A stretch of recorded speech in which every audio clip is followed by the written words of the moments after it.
Yo, welcome back to another episode. My name's Troy, and I know hoops, man. And it's been a minute.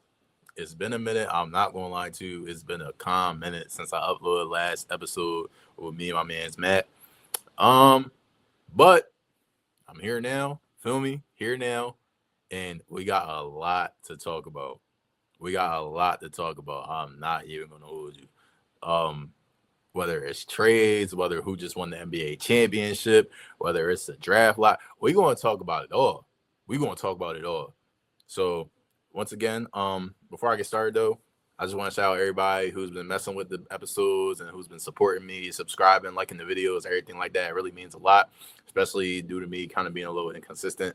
But that's no excuse. I got nothing but free time on my hands as of right now. So yeah, more episodes dropping soon, man. More episodes dropping soon, especially because I actually like doing this. Like it'd be different if I didn't like doing it. I was like, all right, fuck it, let me just get an episode out there. Like, no, I actually like doing this. So I really have no excuse as to why I'm not being as consistent as I should be.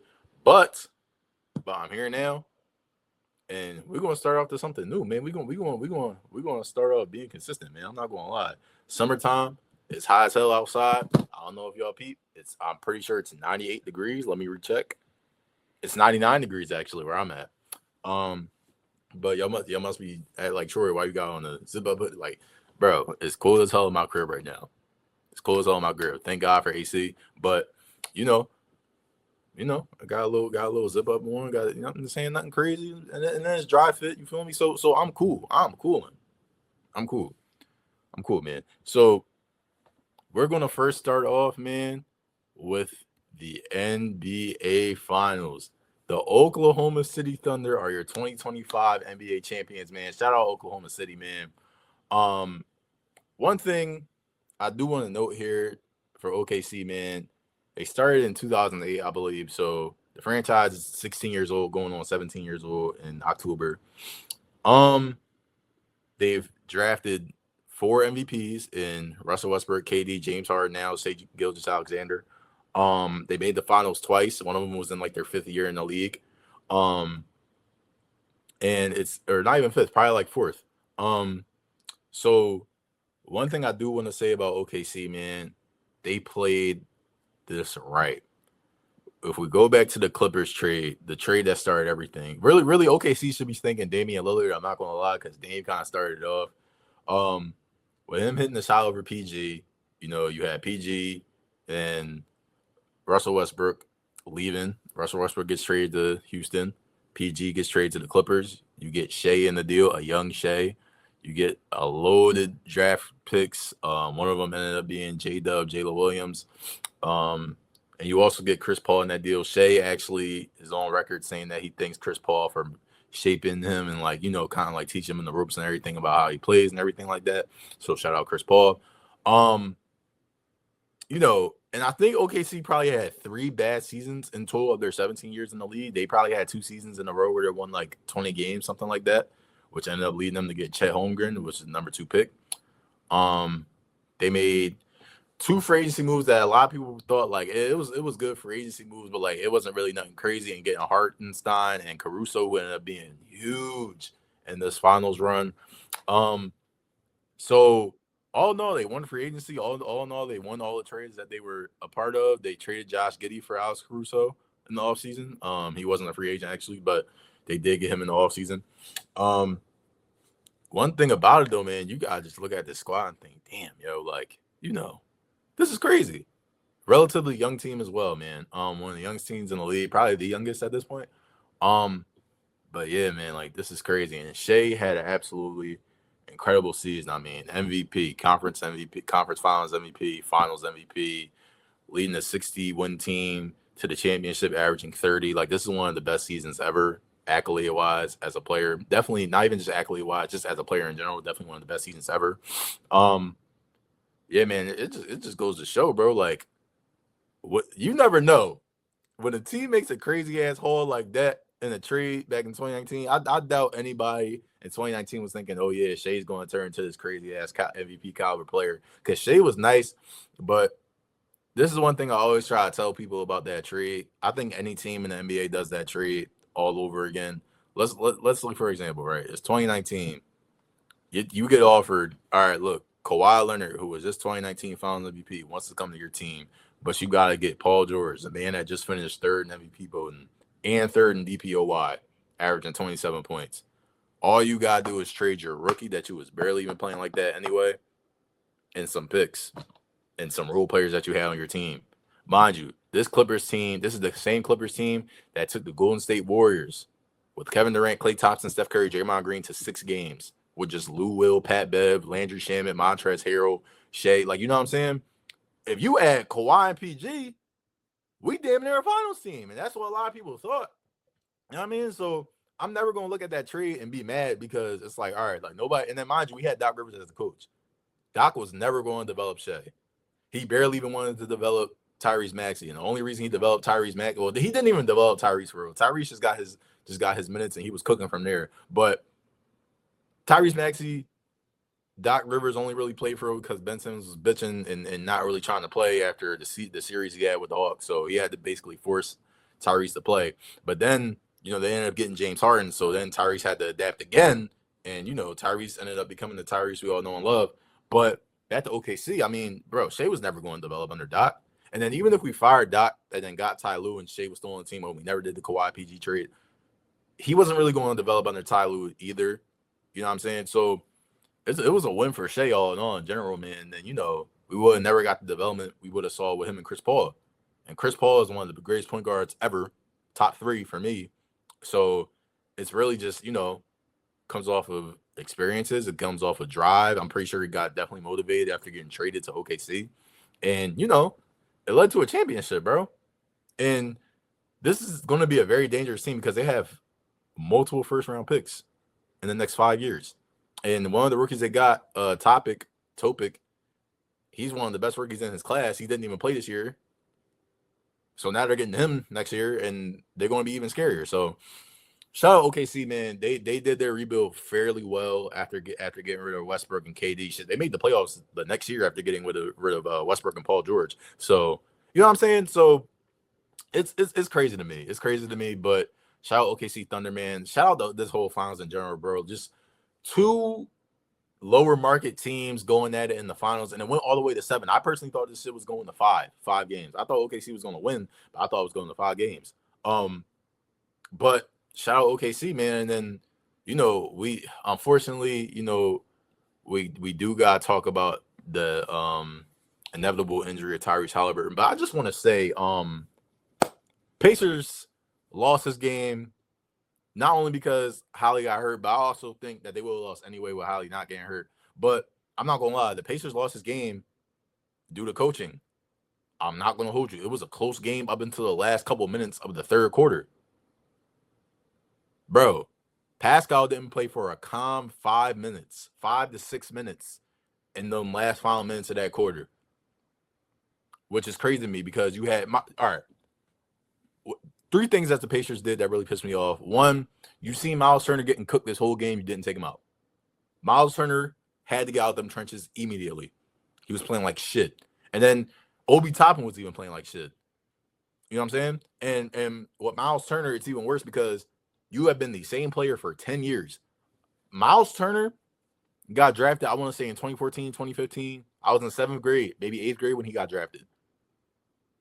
He's been the same player since I was in 8th fucking grade. I want y'all to know that. I want y'all to know this right now.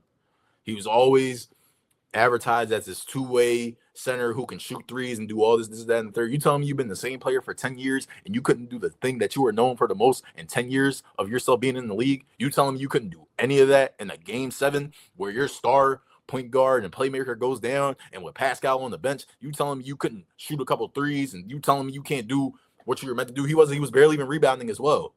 He was barely even playing defense as well. He's going to take somebody's money this offseason. One team is going to be so blinded by this man, and he's going to rob them. And it's going to be so crazy to watch. It's going to be so crazy because it happens every time. It happens every time with any team. They just going to get robbed by this fake-ass playoff performance that he had. And it's just like, yo, like this game 7 should show. He got his inconsistencies. And this is the moment where you see it all. Game 7, you see all that. You see every inconsistency that a player can have, and it's broadcasted. So I hope any team that looks at Miles Turner this offseason does not give him the bag because he's due for a max. Apparently, He don't deserve a fucking max. He honestly deserves a 2-year, $10 million deal. The way he fucking played. You feel me? Shout out TJ McConnell and Benedict Mathurin putting up. It's very evident that throughout the game until like the third, fourth quarter, where OKC just started gunning on them. They didn't prepare for a Tyrese injury. However, you can tell the Pacers kind of did, due to Benedict and TJ hooping like they did. And one of the worst things about this injury, man, I'm not gonna lie, like he played on a calf strain. He played on a calf strain, and what's worse about a calf strain is that it's like a 50-50 chance you can tear your fucking Achilles. I'm not gonna lie. And that's what he did. He ruptured his Achilles. And, you know, from a coaching perspective and a Tyrese perspective, it's like, yo, it's game 7. I got to play. It's game 6. And we're at home and we're down 3-2. I got to play. You feel me? But it's such a risky injury to play on, man. But Tyrese gained so much respect from fans and the whole NBA in general. I feel like after this playoff run that he just had, even the finals run that he had, taking this crazy dominant OKC team to 7 games. Shout out Pascal Siakam as well, man. Pascal Siakam was absolutely frying the series. I'm not gonna lie, Pascal Siakam definitely would have got Finals MVP if the Pacers ended up winning. I'm not gonna lie, 2 rings and a Finals MVP for Siakam. He would have been some nasty talks. I'm not gonna hold you. Tyrese also would have been some nasty talks. Saw that somebody said Tyrese Halliburton is 1 ring away from being better than Chris Paul all time. Like that's not even worth like even responding to. A lot of people on Twitter were so mad at that take. I didn't respond to it because I've been a Clippers fan all my life. I've been watching Chris Paul for years. Like we're not even going to address that. But Tyrese Halliburton's injury, man, is honestly terrible for Indiana. It's terrible for the sport in general because now Jason Tatum also had the same injury. Damian Lillard also had the same injury. They're going to be missing the whole next season because think about it. Tatum's injury was probably in like May, I believe. Dame's injury was also in May. Tyrese's was in June. Mind you, this is a torn Achilles. You feel me? So they're definitely going to miss the whole next season. If any of these teams make the playoffs, they're going to miss the playoffs as well. This isn't an injury I would even rush, honestly, especially due to the fact that like Tatum and Hallie are both young. Dame is kind of older, so like it's kind of harder to see for Dame, honestly.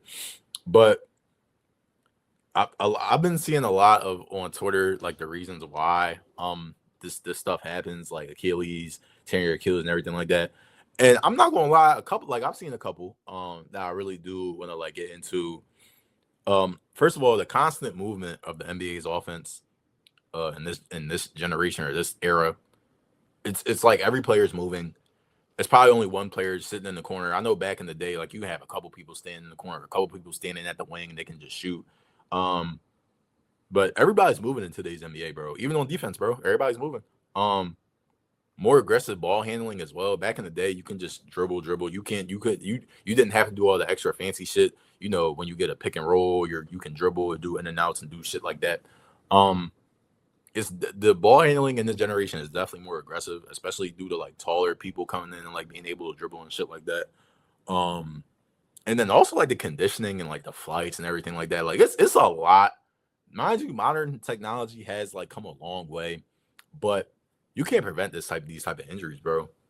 Honestly, I think somebody even tried to blame like the AAU circuits that these young players are like playing in, and he kind of made like a good point. Like, you know, like AAU is very serious hoops and football. You know, there's AAU football and shit like that, but it kind of teaches your body young how to play professionally and like how to like play constant games back to back, and you know, adaptability. And you know, AAU is in the summer most times, so you know you're adapting to the heat, and then just constant conditioning as well. And then you know that from like 14 all the way to 18, then you go to college and you probably go to the NBA. That's a lot of early like workouts and early conditioning and early just exposure to basketball when you're like 14 or like 18. So that's interesting, but I don't really know how accurate that could be, honestly, but it's very interesting. One thing I do want to note though, with this injury to Halliburton and also the Tatum and Dame, the Eastern Conference is fucking free, bro. Their Eastern Conference is so free. It's not even funny. You can argue the next top four, like the top three teams next year, are going to be Knicks, maybe Pistons, Cavs, obviously, but they're fake. I'm not gonna lie, Orlando. I'm not gonna hold you. One thing I do think that's very interesting about the upcoming Eastern Conference, bro. I'm not gonna lie. If you're the Eastern Conference, if you're any team in the Eastern Conference that's like top 6, top 7, I'm going after Devin Booker. I'm going after Devin Booker.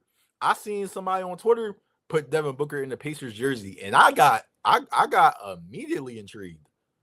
I probably wouldn't do that trade if I'm the Pacers, but you're missing a year of Halliburton. And I don't really agree with the notion, like, say if they do get Devin Booker, they're probably going to put him at point guard or, just have TJ McConnell at point guard and stuff like that. But, like, I don't really agree with the notion that if your star player is a guard and he's 6'6" or whatever the case may be, and he can score and do all that, he can be able to play point guard. No, I don't agree with that notion at all. Just simply because that's a lot of wear and tear on your star guard that's scoring at will and can ISO and come off ball screens. If you're asking to play point guard, you're asking to do like 50% of that. You need 100%, especially when you're in a conference like the East. But no, man. Honestly, if I was Orlando before that, well, it's only a couple teams that could trade for Devin Booker, honestly, without picks. It's probably like 2 teams that can trade for Devin Booker without picks, because I'm pretty sure the Suns would want picks with Devin Booker along with some players.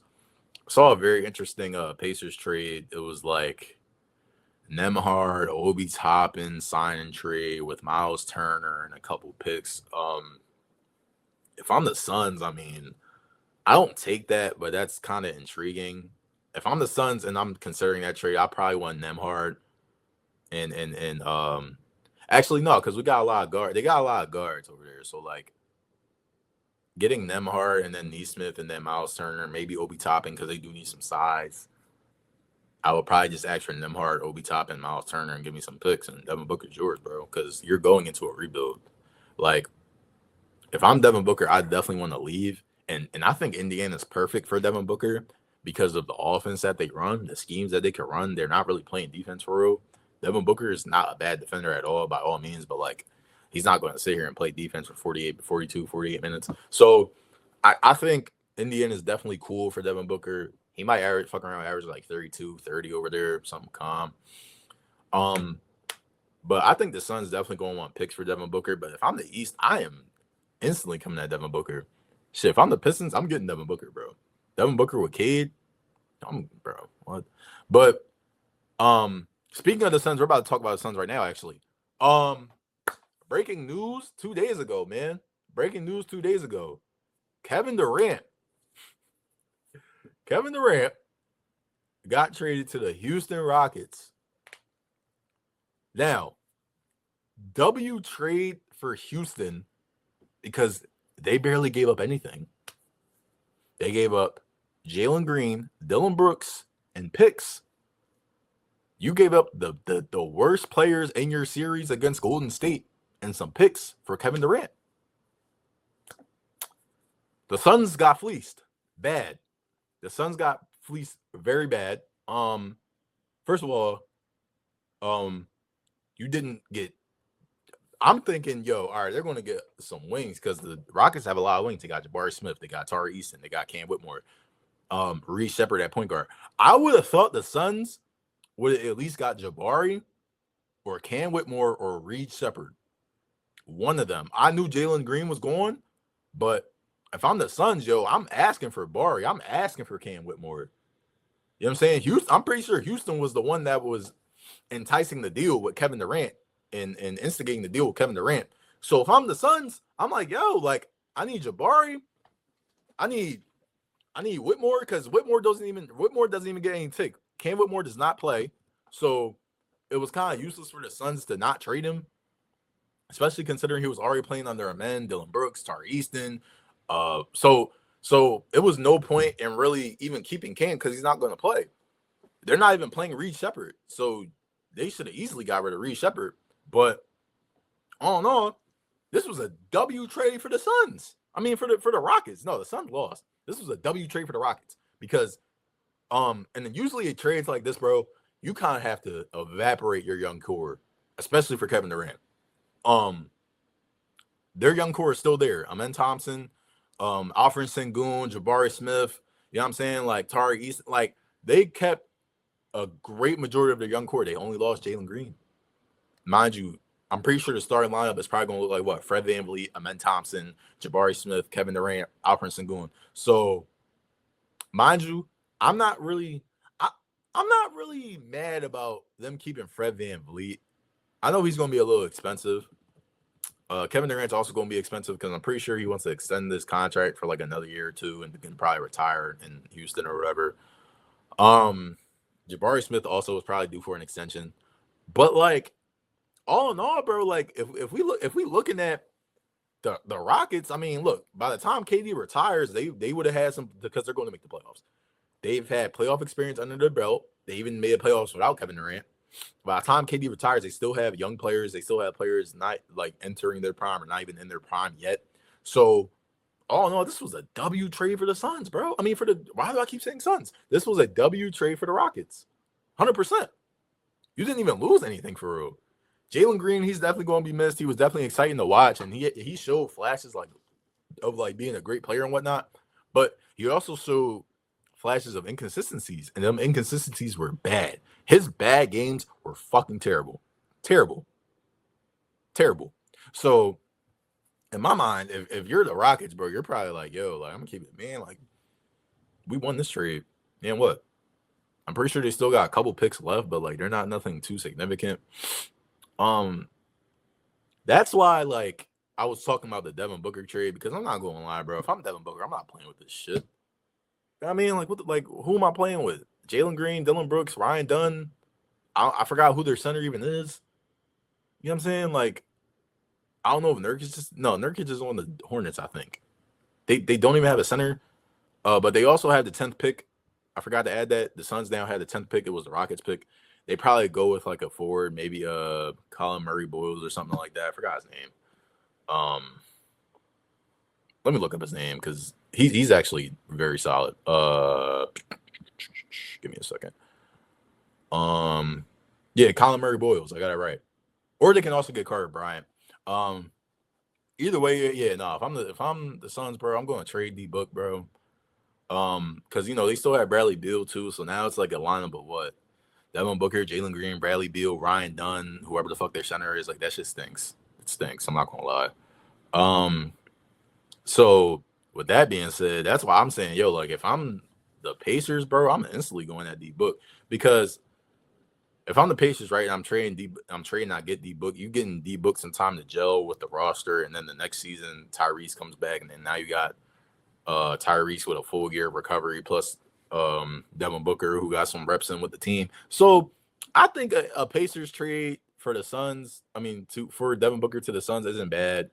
I think they can probably benefit the most from that either way. But yeah, man, the Suns are cooked. Kind of sucks because they were just in the finals, 4 years ago. And it's funny enough, they kind of ruptured their whole young core for this man, Kevin Durant. But yeah, bro, we also had more trades. I think I had one more thing in my note. No, that's it. Yeah, Kevin Durant traded. But like I said, Booker should definitely be a hot commodity for any team in the East, bro. I'm not gonna lie. Especially if you're seeing how wide open the Eastern Conference is at this point. There was another trade before the finals was over. Desmond Bane got traded to the Orlando Magic. Trade for Cole Anthony, Kentavious Caldwell-Pope, and 4 unprotected first-round picks, or 4 unprotected picks to the Memphis Grizzlies. When this happened, I didn't like it. I personally thought the Magic needed a point guard. They're probably just going to put Desmond Bane at point guard, but I already told you I don't really like the notion of, because Desmond Bane's scorer, he's a pretty good scorer. I don't really like the notion of scoring guards being able to play point guard. Unless you're like Dame or James Harden or Steph or some shit like that. I just really don't see that being like a norm, or even like being any type of good. But this shit, looking at it now, this was perfect timing. With Hallie getting hurt, Tatum getting hurt, Dame getting hurt, this was perfect timing. Orlando could be like a top 4 seed. Honestly, they do need a point guard to wrap everything up though. Like this is going to be a good offense with Paolo, Franz, Desmond Bane. They're going to score some points. Defensively, Franz isn't terrible. Paolo isn't terrible. Desmond Bane tries. They're getting Jalen Suggs back, so that's pretty cool. Anthony Black, he's younger, but he's 6'7". He can play point guard, so it's no reason you should be a 6'7" wing / guard combo and you can't play defense. I'm not gonna lie, you're kind of useless at that point if you're 6'7", and if you can't shoot, you at least gotta play some defense. But looking at it right now, W trade for the Magic, Memphis. I don't really know what that was about. I feel like Memphis kind of reached their peak with that Grizzlies squad with Bane, Jaren Jackson, John Morant. Especially considering that the West is only getting better. The West is only getting better, bro. So like, I guess maybe in the trade deadline, that's where they decide, all right, fuck, we got to trade Ja. And it's crazy because Ja just got drafted there like, what, 6 years ago, 9 years? So he got drafted in what, 2018, 2019? Pretty sure it was 2019 because Zion was the first pick, then Ja was the second pick. It had to be 2019. So 2018, 2019, one of them. He did just get drafted there technically. I mean, he's only like 25, 24 maybe. But Ja's particularly very young in this day and age in NBA. So them trading Ja would kind of be crazy, but I just really still don't really get the Desmond Bane trade at all. And then like you got back Cole Anthony and KCP, and then picks that really don't even really matter. So I didn't really get that. But W trade for Orlando. This happened last night actually. Drew Holiday got traded to the Blazers, so the Celtics are really trying to empty their salary. I'm pretty sure they're going to trade Porzingis any day now. But Drew Holiday got traded to the Trailblazers for Anthony Simons. This is one of their best players this year. I think he was like the second best player maybe, other than Denny Avdia. Anthony Simons showed flashes of being a good scorer in this league as a guard. So yeah, he got traded. Drew Holiday got traded for Anthony Simons and a couple second-round picks. The Celtics clearly still want to compete without Jason Tatum. So I'm actually surprised they don't really go Peyton Pritchard on this route and start Peyton Pritchard. Y'all know I fuck with Peyton Pritchard. But so what their lineup is probably going to look like now is Anthony Simons, Derek White, Jaylen Brown, whoever they got power forward, and then their center. I don't really know where their center is going to be. Al Horford, like I don't know, but apparently Anthony Simons was on an expiring deal, and he was probably going to leave Portland anyway. So you might as well just get Drew Holiday, who still has a couple of years left on his deal. What's crazy about that is Portland is Portland technically ready to win games because they were winning a couple games. I think they won 36 games last year. So they now had Drew Holiday, which adds to Shaedon Sharpe, Denny Avdia, who's playing amazing towards the end of the season, Tamaru Camara, great defensive threat. DeAndre Ayton, I'm not really a fan of DeAndre Ayton, but he's a solid center, I guess. They still got Scoot Henderson, who was their second pick a couple years ago, Matisse Thybulle, Jeremy Grant, who I'm surprised they haven't traded sooner, and Donovan Clingan, who's a very good young powerful center that they just drafted. So they're relatively young, but like, Chauncey Billups at coach, that's not really terrible that they got. I definitely think like that's not really going to do. They're probably going to be a playing team, honestly. If they were in the East, they'd be a top 6 seed. So, you can't really, you know what I mean? So if they were in the East, they'd be pretty sturdy, I guess. But they're still in the West, and the West, like I said, gets better every year. So I'm not really too sure on how that's going to go, honestly. But yeah, Drew Holiday got traded. I mean, I looked at it. I was like, oh, what the hell? Yeah. And then I closed my phone again. It wasn't really that important to me. Still an okay trade, I guess, for the Celtics, though. I mean, they did get a little younger. Plus, on top of that, I guess they still want to compete because, like I said, they are in the East. You know what I'm saying? Like, I can't emphasize enough how easy the Eastern Conference is going to be. I didn't even add that Giannis is probably going to get traded. If he does stay with the Bucks, like, they're never going to make any moves. The Bucks don't make moves in general. And then plus Dame's going to be hurt. So I don't really see them being good either way if Giannis comes back. So with that, it's just like, all right, Celtics still want to compete. They still have a championship head coach. They still have the roster that they won the championship with, honestly. Like, you know what I'm saying? Like, it's nothing crazy for the Celtics. I can see them still winning like maybe 38 plus games, maybe 40, being the minimum. But, it's whatever, honestly. This actually just happened. Probably like an hour ago. Jordan Poole got traded to the Pelicans for CJ McCollum and something else. I forgot. But the Pelicans are clearly about to just do anything at this point. Like, I'm pretty sure they're going to trade Trey Murphy soon. Maybe trade Herb Jones, but like, because I don't really get this roster. It's because, they still have DeJounte Murray. So if they trade Trey Murphy, it's going to be what? DeJounte, Jordan Poole, Herb Jones, Zion, and then whoever their center is. I don't know who their center is. I'm not even going to act like I know who their center is. But that's still kind of interesting to me because it's like, all right, like, now we're getting to a point where it's just, okay, well, like, you know what I'm saying? Like, okay, like, I don't get it, bro. I don't get it. I don't get New Orleans as a whole. I'm not gonna lie. Like, it's just like, and they still got I think they got the 7th pick, they got the 23rd pick, and they got the 40th pick. Allegedly, the Sixers want to trade down and try to probably get Herb Jones or maybe Trey Murphy. I would love if the Sixers got Trey Murphy. Trade down, probably get they trade their 3rd pick and maybe something else. A lot of people talking about some 3rd pick and Paul George for Trey Murphy. I think that's a lot. I'm not gonna lie. Like, this is not 2K. If this was 2K, I would absolutely love it. Trading the 3rd pick and Paul George for Trey Murphy and then their 7th pick? I would love to do that. That's insane. But it is what it is, man. Another thing I want to talk about before I get out of here, man. The draft is in a couple of days. I'm pretty sure it's tomorrow, actually. It's tomorrow. So, one thing I do want to add, man. One thing I do want to add about this draft, there's clearly a best player in the draft, and then second best player with Dylan Harper and whatnot. But everything else is pretty situational, bro. I'm not gonna lie. Like, apparently, so Ace Bailey canceled a lot of draft pre-workouts or whatever. He's supposed to be like the 3rd pick. And then he canceled his workout with the Sixers. I actually thought Ace Bailey would have been very, very compatible in the Sixers with anybody, with Tyrese and Embiid and PG and everything like that. I actually thought that would have been a sturdy pick. But the Sixers are very interested in VJ Edgecombe now. I fuck with VJ Edgecombe. I think his peak can be like just another Victor Oladipo. But with that, like, Sixers got too many guards at this point. If they re-sign Quentin Grimes, that's going to be Reese, Jared McCain, Quentin Grimes. They still got Kyle Lowry for some reason. And then if they draft VJ Edgecombe, that's 5 guards. I personally think they need another backup center. They had enough picks to like trade and then get another lottery pick. I feel like the Spurs, they don't really need that 14th pick, but like, it's the Spurs, they going to tax that. So whatever Sixers going to try to trade to get that 14th pick or whatever, just any pick within the top 20, bro. I feel like the Sixers should be able to easily get with no problem, but like, whatever, you know what I mean? Like, the league is weird. The league is weird, bro. How I see the draft going, though, I mean, top 5 picks I feel like the top 5 picks is very, easy to tell. Number 1's clearly going to be Cooper Flagg. Number 2, Dylan Harper, probably. A part of me really wants the Spurs to trade that number 2 pick.